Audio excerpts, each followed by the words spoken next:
Over the last few years, I've been talking to a lot of police officers about what they do on the job and how it affects them and why they continue to do their job day after day after day, especially with the negative press that they get. And a lot of them started telling me the stories about post-traumatic stress and how it affects them.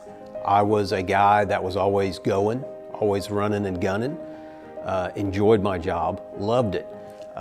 2011 changed that for me. I wound up getting shot in the face. I started to see the other side, what it was like to feel what some of these folks are feeling that we're talking to today.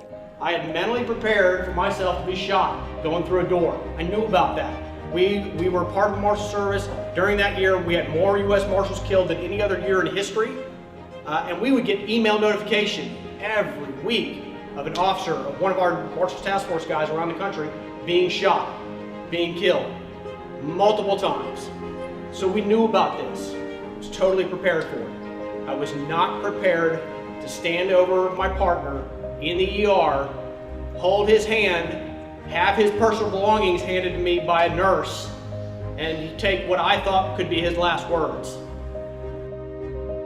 We knew about post-traumatic stress, we knew about the side effects of trauma like this, but we couldn't control it, we couldn't stop what was occurring to us. I do believe that families are the front line for mental health issues with their officers, whether it be correction officers, police officers, firefighters, anybody in law enforcement.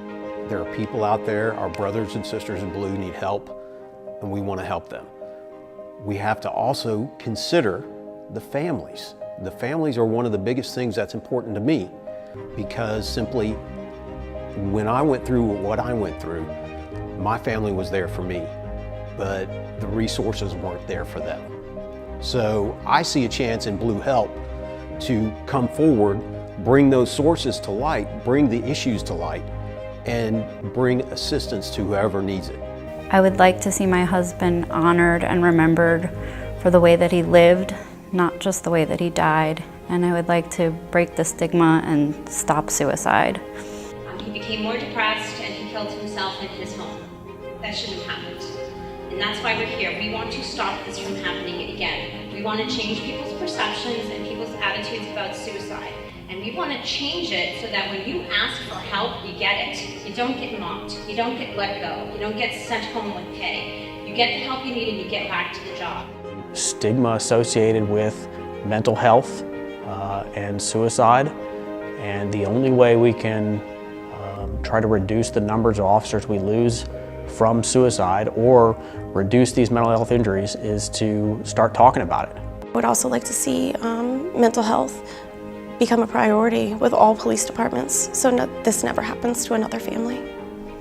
We have to change the culture. We have to do something different.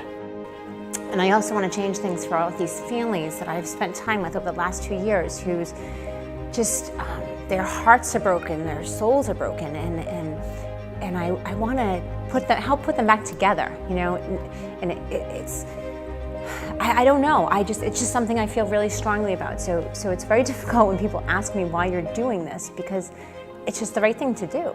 You know, it's just the right thing to do.